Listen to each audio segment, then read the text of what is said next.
주여 우리를 살펴주시고 우리가 주인 삼은 거 있으면 다 내려놓게 하시고 당신만이 오직 나의 주인이며 우리는 주님의 그 사랑 안에서 머물고 살아가게 하여 주시옵소서.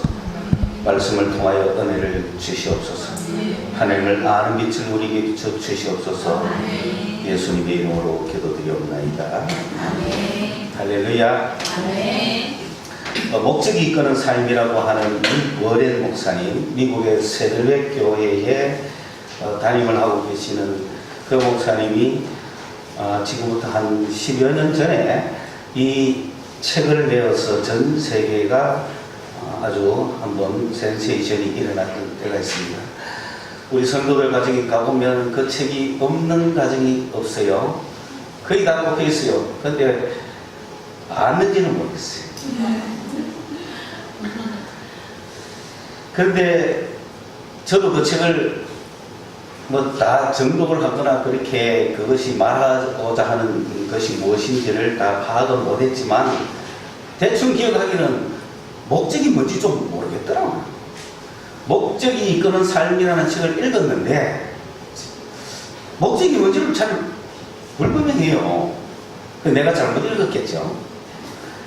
그런데 이제 대충 보니까 우리가 하나님의 목적대로 살아야 된다.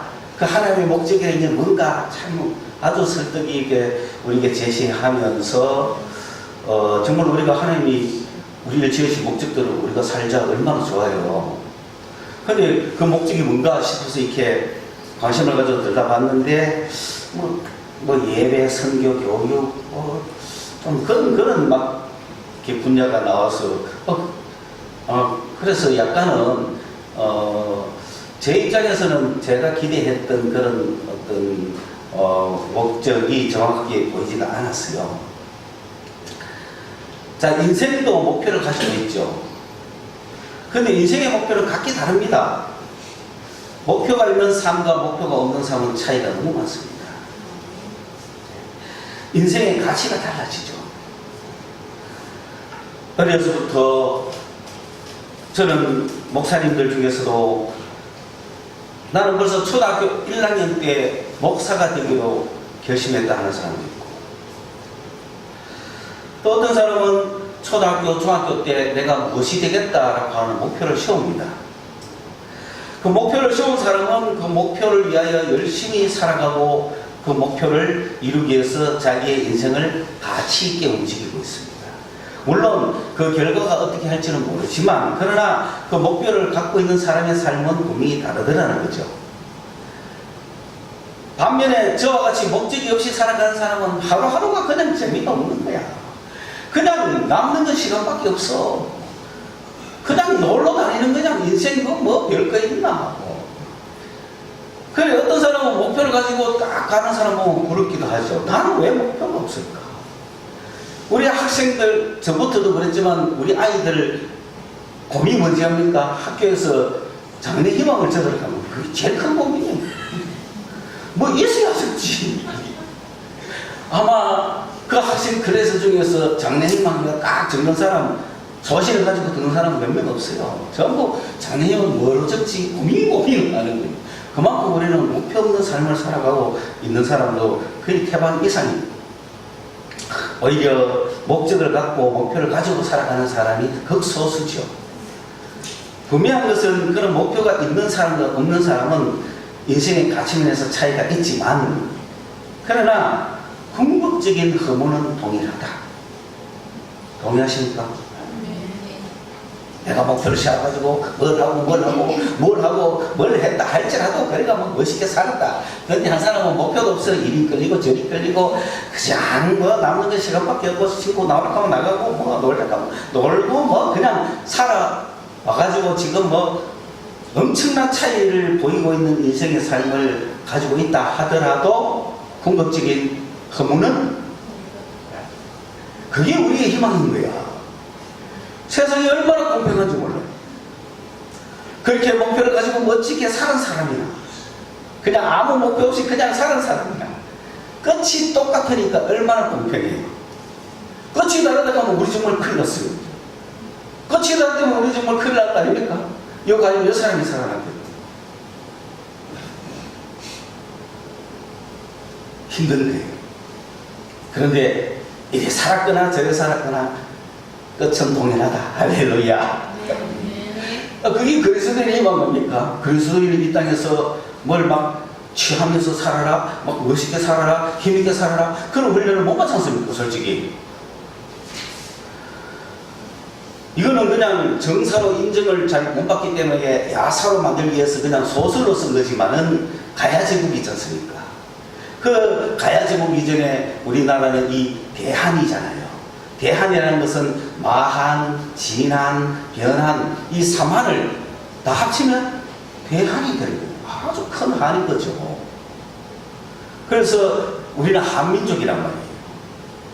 그런데 한민족인데 그 민족이 얼마나 광대하고 크면은 이걸 3개 정치 체제를 나누겠습니까? 그래서 그것을 하나의 그 족선으로 말하는 거예요. 그래서 중앙에 한이 있고 양가에 3개 한을 두고 이 한민족을 다스려 왔습니다. 그렇게 해서 이 한민족은 어떤 민족이냐면은 하나님께 제사 드리는 민족이었어요. 그러다 보니까 하나님께 제사 드리는 그 전신을 담당하는 그 사람이 중앙부죠. 그는 전신의 제사를 이어오고 했는데 하나님을 섬기다 보니까 남을 침략도 못하고 하나님을 섬기다 보니까 남걸 빼앗지도 못하고 하나님을 섬기다 보니까 도둑질도 못하고 하나님을 섬기다 보니까 나보다 남을 배려하면서 살아야 되는 무슨 인간? 홍익 인간을 만드는 것이, 인간을 이롭게 하는 것이 한민족의 목표란 말입니다. 우리 한민족이 얼마나 대단한 민족이 아시죠?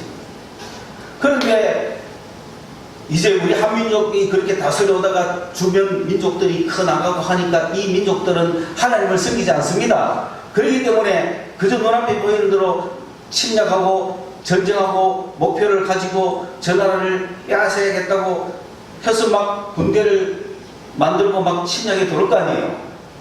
침략에 들어오면 여기는 군인도 없는데 침략에 들어오니까 맞서 싸우다가 피해도 하고 그러다 보니 회의를 하게 되고. 그런데 그 나라가 존재할 수 있겠습니까? 주민은 다 무장해서 그렇게 약탈 전쟁을 벌이는데 한민족이 존립할 수 있겠습니까? 어렵죠. 그러니까 망하는 거예요, 나라가. 그래, 마한도 망하고 진안도 망하고 망하는 거예요. 그러니까 망하고 나니까 새로 올라오는 나라는 이제 고구려. 고구려는 뭡니까? 왜 국가가 되면서 이 군사를 정비하지 않습니까? 그러면 오는 적과 맞서 싸워야 되잖아요.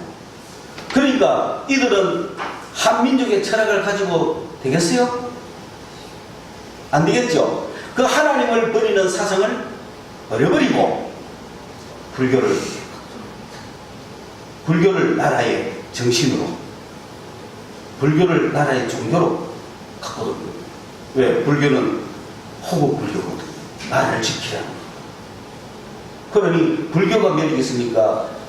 기독교가 매력있습니까? 그래서 그 고대 국가가 불교로 무장을 하는 겁니다.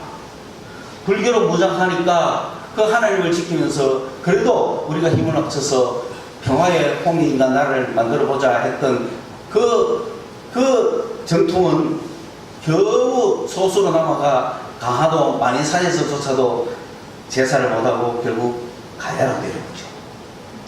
그게 가야국입니다. 우리는 어느 국에 살고 있다 지금 지역적으로? 가야국에 살고 있는 여러분은 어느 백성이다? 가야의 백성인 거예요. 그럼 누구를 섬겨야 된다? 하나님을 섬겨야 되지. 불교 별로 마음에 안 드는 거예요. 여기 살니까. 왜? 옛날 그 뿌리가 있으니까. 무서워 좀 마음에 약간 들지. 왜? 하나, 뭐, 신적 노름을 하잖아요. 우리는 신성한 사람들이었거든요. 그러니까 그런 서로 사랑하라, 뭐 이런 정신 갖고는 나를 제대로 만들 수가 없기 때문에 이제 그런 현세적인 목표를 가진 그 종교를 택하게 되고 그래서 지금 세계가 이 판이 됐는데 그런 식으로 목표를 쫙 가지고 살아가는 그 부흥한 나라, 그 부흥한 나라도 결국 망하잖아요. 그 부흥한 나라도 결국 망하는데 신라도 망하고 고려도 망하고 조선도 망했습니다. 조선도. 그런데 조선은 그 정신이 좀 살아있었죠. 유학이라고 하는, 유교라고 하는 학문을 갖고 돌아가. 왜? 공자가 하나님을 섬기는 사람이거든요. 그러니까 경천애인, 하나님을 공경하고 인간을 사랑하자. 그게 공자예요. 유학은, 유교는 우리나라 옛날에 그 한민족의 정사하고 맞는 거예요. 어떻게 보면 공자가 그걸 보고시킨지도 모르죠. 그런 조선이 500년을 살았지만 군사의 힘이 있습니까? 없습니까? 없는 거죠. 철학적인 힘, 도덕적인 힘은 있죠. 그러니 일본이 무장에 들어올 때 그냥 임진왜란 당해버리는. 그러고는 뭐 일어설 길이 없습니다. 그저 우리는 중국과 수교를 잘해가 중국이 우리를 들어오지 않고 고려 때는 몽고가 와가 쓸어버렸잖아요. 그 조선에는 우리 그래서 17세기에는 동방의 무슨 지국? 예의지국이 된 거죠. 우리 조선은 동방의 예의지국이었고, 그러니까 전쟁을 그렇게 하지 않습니다. 쳐가지도 않아. 우리가 중국 쳐다할 마음이 없는데 뭐 우리가 중국에 조국 열심히 바치고 하는데 뭐 굳이 중국이 우리를 잡아먹겠어요.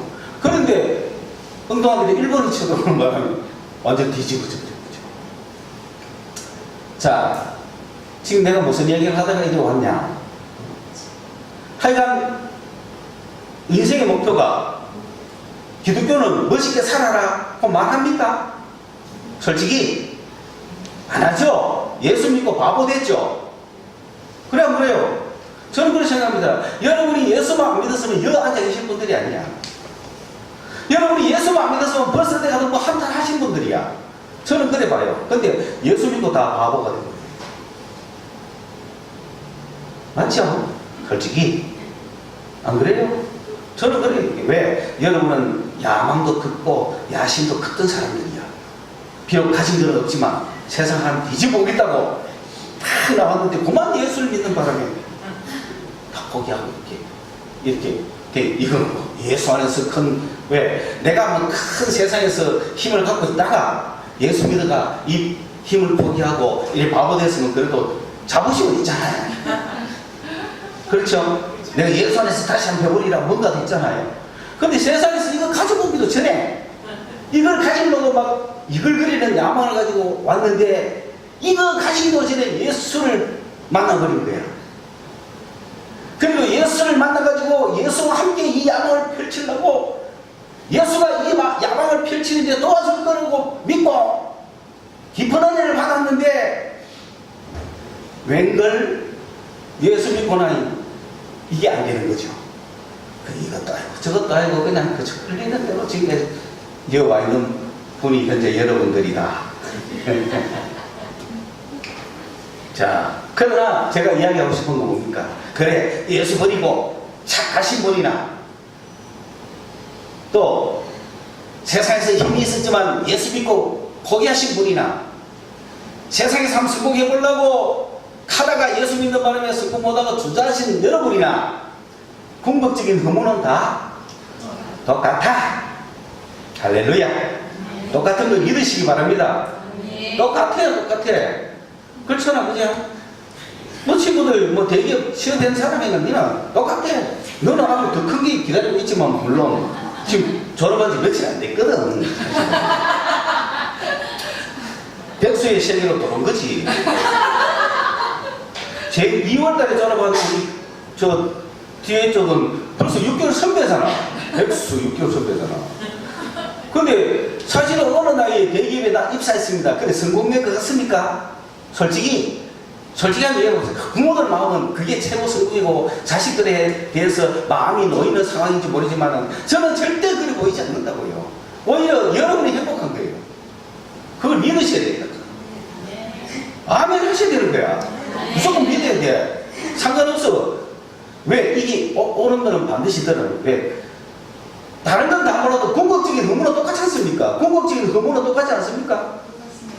똑같죠? 이거 봐라. 그 교사 임용이가 20년 가까이 선생하는 사람도 똑같아 가는데 이거 우리 같은 동기 고3 졸업했지만 사실 뭐 있노 지금까지. 그러나 내가 봤을 때 똑같아.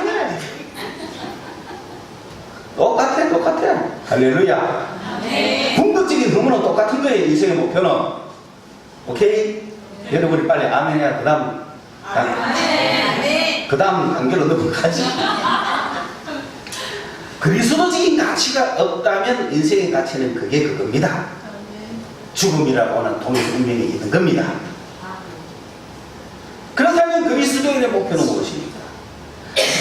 세상 인생의 목표는 각기 다 달라도 그리스도인의 목표는 동일합니다. 그게 그리스도가 하나 될 수 있다는 표적이죠. 우리의 그리스도인이 목표가 다 다르다면 어떻게 되겠어요? 그런데 놀랍게도 그리스도인은 목표가 다 하나인 거예요. 동일한 거예요. 그래서 흑색인, 백색인, 동성인, 어디든지 누구든지 다 하나가 될 수 있는 거예요.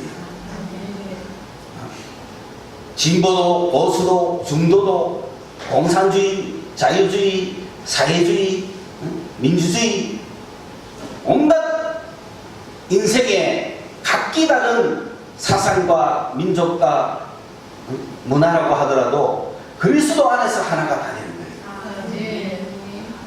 인생의 목표는 다 다르지만 그리스도인들의 목표는 동일합니다.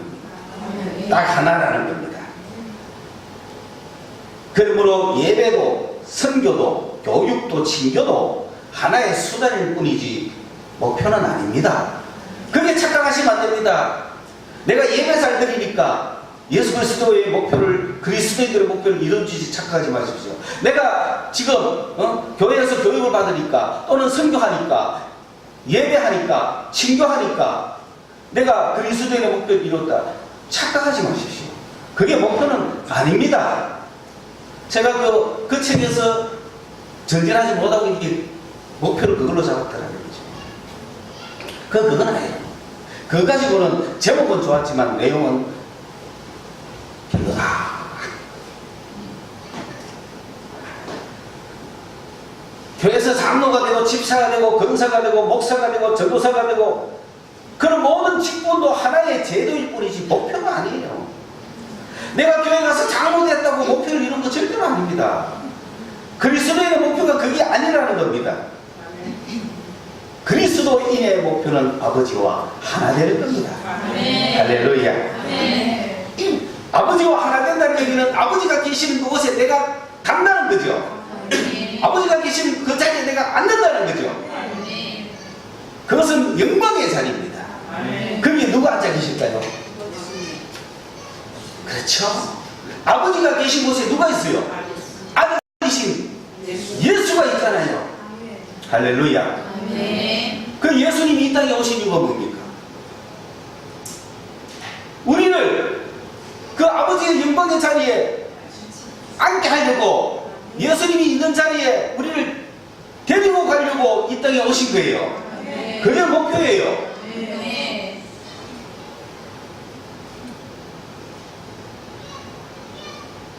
이걸 아는 사람은 빛을 가진 거죠.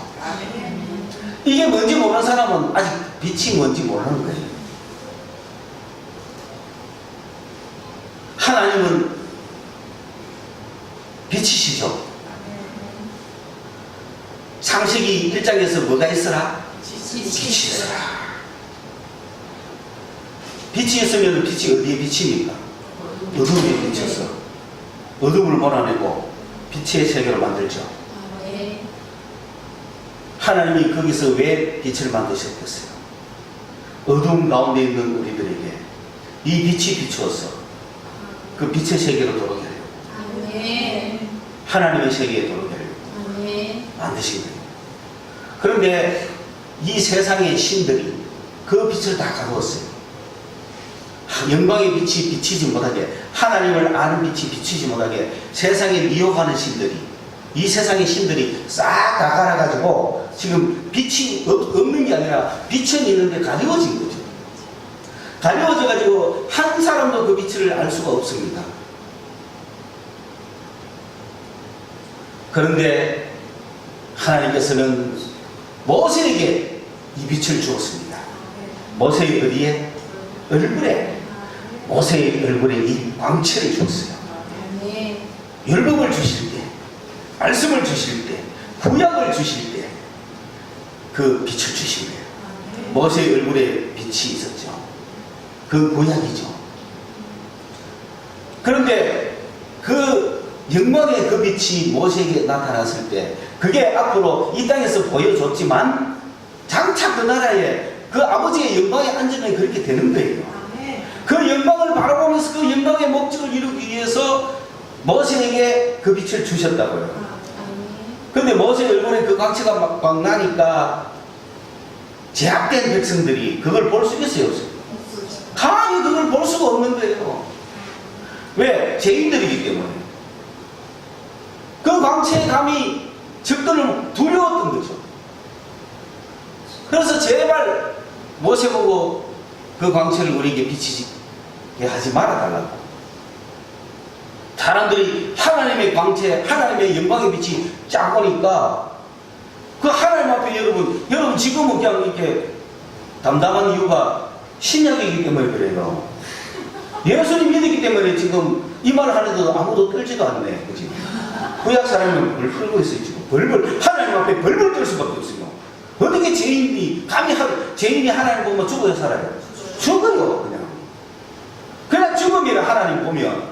그러니까 이스라엘 백성들이 안 죽으려고 도망을 가는 거죠.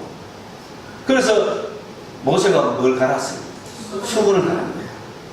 참 그 수건이라는 용어가 있어요. 얼마나 좋아요. 그죠? 그때도 수건 있었나? 하여간 절을 가렸겠죠.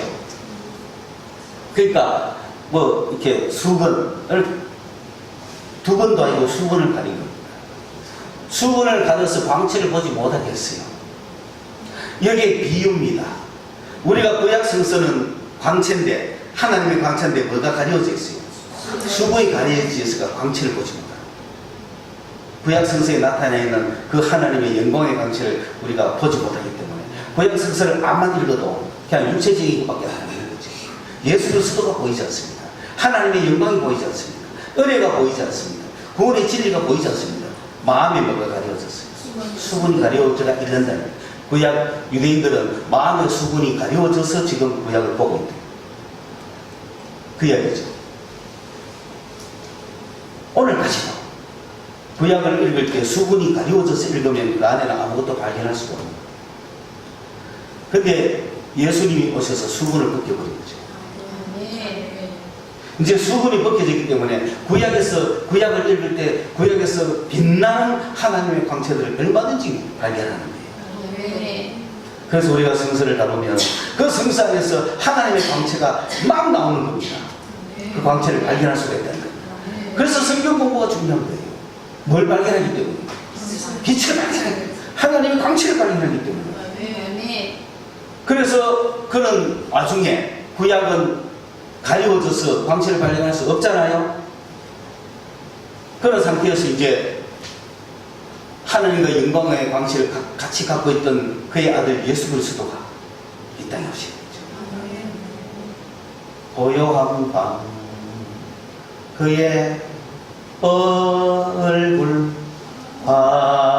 광채가 세상 빛이 되었네. 비추신 거죠. 주의 얼굴의 광채에 비추. 그게 하나님의 영광의 광채. 하나님을 아는 빛이 거기 있는 거예요. 예수 그리스도의 얼굴에는 하나님의 광채가 있었던 거예요. 그래서 예수를 보는 자마다 누구를 발견해요? 하나님을 발견해야 돼요. 예수를 보는 자마다 하나님을 알게 되는 거예요. 그게 복음의 빛이에요. 그게 영광의 빛이에요. 그게 생명의 빛이에요. 그 빛이 예수님의 얼굴에 있었다니까요. 그런데 수건이 가린 사람은 그 예수의 얼굴에서 광채를 볼 수 있습니까? 없습니까? 없죠. 그런데 유대인들은 다 뭐가 가려져 있어요. 수건이 가려져 있었기 때문에 예수의 얼굴을 보고도 하나님을 발견하지 못했죠. 그러나 이방인이든지 누구든지 예수를 보는 자마다 예수의 얼굴에서 하나님을 발견했습니다. 예수의 얼굴에 광채가 하기 때문에. 할렐루야. 우리가 예수는 그냥 보통 인물을 생각하면 안 됩니다. 뭐 우리가 막 그림 그리는 대로 뭐 비참한 인물, 못난 인물, 그건 아닙니다. 그건 인간들이 하는 얘기지. 즉, 봐세요. 광채 광채가 나는 얼굴이 그분은. 그러니까 예수 보고 막 놀란 사람이 얼마나 많은지 아십니까? 모르는 사람은 가리워져가 모르는 거예요. 가리워져가. 그런데 만약에 이 빛이 가리워졌다면 망하는 자들에게 가리워졌다는 거죠. 구원받을 자들에게 다 열려있는 거예요. 그런데 예수님이 얼마나 많은 사람들을 하나님의 빛을 가르쳐 주시고 장차 그들을 저 하늘나라 그 땅에 앉히기 위해서 오신 거 아닙니까? 그런데 그분이 이 땅에서 영원히 계셔서 오늘 이 시간까지도 계셔서 우리 앞에 나타나 주시면 우리가 얼마나 좋겠어요. 그 광채를 보고 주님을 알고 하나님을 알고, 그죠? 그 영광의 광채의 빛에 그 영광을 바라보며 우리가 그날 그 자리에 앉을 날을 기대하며 살아갈 수 있지 않겠습니까? 근데 참 주님은 잠깐 계시다가 내가 다시 아버지께로 갔습니다. 가신 이유가 뭡니까? 장차 나 있는 곳에 너희가 오게 하겠어. 내가 기다리고 있다는 거예요. 지금도 내가 너희들 내 먼저 가서 기다릴게. 우리 아버지 집에는 갈 것이 많아요. 얼마든지 와. 내 그것을 기다린다. 내가 간다. 서서히 내대로 간다. 내 그것을 기다리고 있을게. 와라.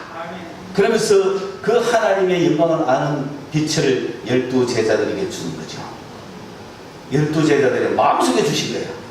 그 빛을. 그러니까 이게 사람들은 더 어렵죠. 아니 얼굴에 주시면 얼마나 좋아요. 근데 어디에 주셨어? 마음에 주셔서 이게 더 힘든 거야. 이제 마음으로 읽어내야 돼. 마음은 보이지가 않아. 그래서 힘든 거야. 여러분 그게 축복입니까? 저주입니까? 축복입니다. 왜? 구원 얻는 자에게는 너무나 좋은 방법이고 그렇지 않는 자들에게는 망하는 방법이죠. 그렇잖아요. 왜 축복이 있어요? 잘 생각하세요. 저 야마리 까진 게 얼굴 보고 가면 곤란하지. 마음 보고 가야지. 내 순간 알아야지. 이거 보고 저거가 먼저 가겠다고 우리는 갈 자리가 없어요. 워낙 거세가지고. 저거가 또 그거 다 갈랐습니다. 그러니까 마음의 순간 와버리니까 마음으로 읽는 사람이 그걸 발견하는 거예요. 그게 우리 속에 누가 들어오셨다는 점이죠. 성령이 오셨다는 거죠. 할렐루야. 성령은 보이지 않습니다. 성령을 받은 자들 그 속에 마음의 빛에 영광의 빛이, 복음의 빛이, 생명의 빛이 그 속에 들어있는 거예요. 우리 마음속에 지금 하나님의 그 영광의 빛이 돌아있는 겁니다. 이 빛이 돌아있는 자들의 목표는 어디 가는 거? 아버지께로. 언젠가 그날에 아름다운 나라에서 만나리. 언젠가 그날에 아름다운 천국에서 만나리. 아멘. 아멘. 하나님을 아는 자들은 그게 가는 거예요. 언젠가는 가는 거예요. 그게 모든 성도들의 목표예요. 아멘. 그러므로 첫째는 여기에 계시는 여러분 마음속에 뭐가 있어야 돼요? 빛이 있어야 되는 거예요. 빛이 있습니까? 네.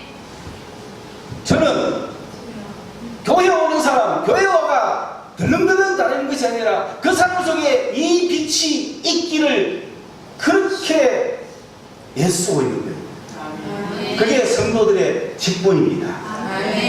목사들의 직분입니다. 전도자들의 직분이요. 사명자들의 직분입니다.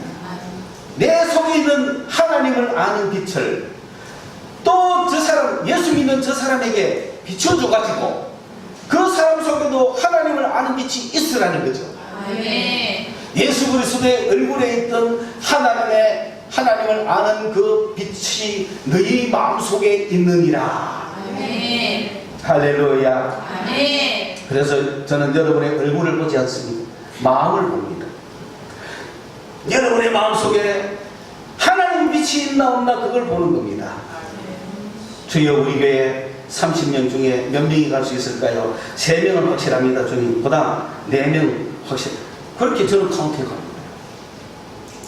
그러면서 주님 저들은 저렇게 오래 믿었는데도 왜 아직 빛이 없을까요? 왜 아직 저 속에 빛이 들어가지 않고 있을까요? 도대체 뭐 한 겁니까? 제대로 목표가 뭡니까? 주님이 나중에 니는 1000명도 아니고 10,000명도 아니고 30명 보내줬는데 그것도 다 못해가지고 이카고 이나카고 이거 뭐라 합니까? 하나님 그게 인간의 뜻대로 잘 안 됩니다. 사람의 마음으로 잘 안 됩니다.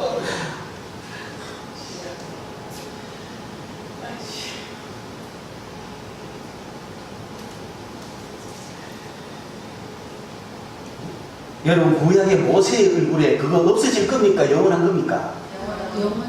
영원한 걸까요? 없어질까요?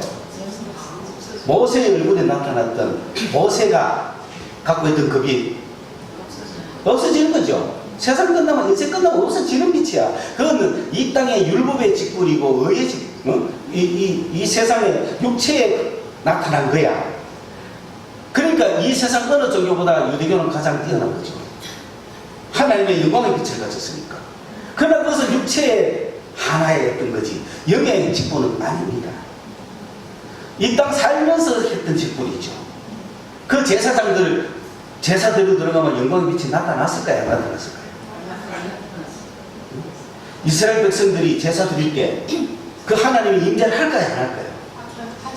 하면은 영광이 나타나고 영광의 빛이 나타나겠죠. 세상에 어느 종교가 그런 종교가 있습니까? 그런데 어느 순간부터 거기 하나님이 임재를 안 해버리면 망하는 거죠. 그것도 이 땅에서 일이지 영원한 거는 아니잖아요. 이 땅에 사람들이 살아갈 동안에 제사하면서 제사장에게 영광의 직분이 영광의 광채가 나타났다. 그거는 이 땅에 육체에서 우리끼리 하는 일이지 영원한 건 아니란 말입니다. 그런데 신약의 직분은 마음속에 영광의 빛이 나타나도록 하는 거죠. 육체의 빛은 오늘 있다가 내일 없어져요. 제사를 드릴 때는 빛이 났다가 제사 안 드리면 빛이 없어져요. 그리고 어떤 때는 또 제사 드려도 안 들을 때도 있겠죠. 그런데 마음의 빛이 오면 이게 영원한 거잖아요. 이게 영의 빛이죠. 이게 의의 빛이고 이게 천국의 빛이고 마음의 빛이 한번 오면은 그거는 끌 수도 없어요. 그건 영원한 거예요. 그 마음의 빛을 받은 자들이 저 나라 가는 거예요. 아버지와 함께 앉는 거예요. 오케이? 그걸 우리는 목표로 가지고 있다. 그리고 그는 구약의 직분도 영광이 있었잖아요. 그렇죠. 구약의 제사장이라는 영광이 얼마나 좋아요. 구약의 직분도 대제사장이 가지는 그 영광이 얼마나 컸어요. 그런데 신약의 직분은 더 크지 않겠어요? 오늘 우리 목사들의 직분은 제사장하고 비교가 되는 거죠. 영의 직분을 가지고 생명의 직분을 가지고 영광의 직분을 가지고. 왜냐하면 오늘 우리가 이 하나님을 아는 이 빛을 저 사람 마음속에 팍 들어갔을 때 영생이거든요. 그러니까 제사장은 그저 오늘 하루 살아가면서 죄를 사해줬는지 모르지만 신약의 우리 사역자들은 직분자들은 생명을 얻게 하는 영생을 얻게 하는 한순간이란 말이에요. 한 영혼의 생명을 위해서 온갖 걸 쏟아붓잖아요. 저 한 영혼의 마음속에 하나님을 아는 빛이 들어가도록 얼마나 모든 걸 쏟아붓고 있습니까? 그 이 직분이 얼마나 훌륭하겠습니까? 그러므로 낙심하지 마십시오. 그러므로 부끄러운 일을 버리십시오. 그러므로 말씀을 혼자밖에 하지 마십시오. 복음의 빛을 비추십시오. 오늘 이 작업을 하는데 너무 힘들죠? 그래서 안 하고 싶어요. 교회도 찾고 싶고. 그러나 이 빛이 우리 속에 있기 때문에 장차 바라볼 그 영광을 바라보면서 낙심하지 말고 가야 된다는 거예요. 왜냐하면 아직 우리는 얻지 못했어요. 아직 우리는 이루지 못했어요. 아직 우리는 달려가고 있는 중이에요. 멈추지 마세요. 아직 잡은 거 아닙니다. 아직 얻은 거 아닙니다. 아직 이룬 거 아닙니다. 우리는 그 구름의 상을 향하여 달려가야 됩니다. 가다가 멈췄습니까? 다시 일어나서 달리십시오. 되돌아서서 도망가고 있습니까? 다시 돌아서십시오. 아버지를 멀리 떠나가고 있습니까? 빨리 돌아오십시오. 주를 떠나서 세상에서 다른 목적을 가지고 헤매고 있습니까? 하늘 영광 바라보고 주께로 오십시오. 그게 인생의 목표, 그리스도인들의 목표가 되는 것입니다. 기도합시다. 주님, 오늘도 부족한 입술로 당신의 말씀을 전파합니다. 성서 소망교회 예배로 불러주신 이기한 발걸음, 아버지여, 저들의 영혼 속에 하나님을 아는 빛을 주시옵소서. 저들의 마음속에 예수를 믿을 뿐만 아니라 하나님을 아는 영광의 빛, 복음의 빛, 생명의 빛을 주셔서 그 장차 아버지와 함께 그 자리에 앉기를 소망하며 그 자리에 앉는 것을 목표로 달려가는 성도들이 되게 하여 주옵소서. 아멘. 세상 사는 동안 낙심하지 말게 하시고 혼자 가지 말게 하시고 속이지 말게 하시고 부끄러운 일을 하지 말게 하시고 아버지의 영광의 자리에 갈 때까지 얻었다 함도 아니요 이뤘다 함도 아니요 오직 푯대를 향하여 달려가는 성도들 만들어 주시옵소서. 우리 교회에 맡겨주신 한 영혼 한 영혼 주여 저들을 구원하여 주시옵소서. 저 어두운 혼미한 마음속에 생명의 빛을 주시옵소서. 밝혀주시옵소서. 넣어주시옵소서. 예수님의 이름으로 기도드리옵나이다.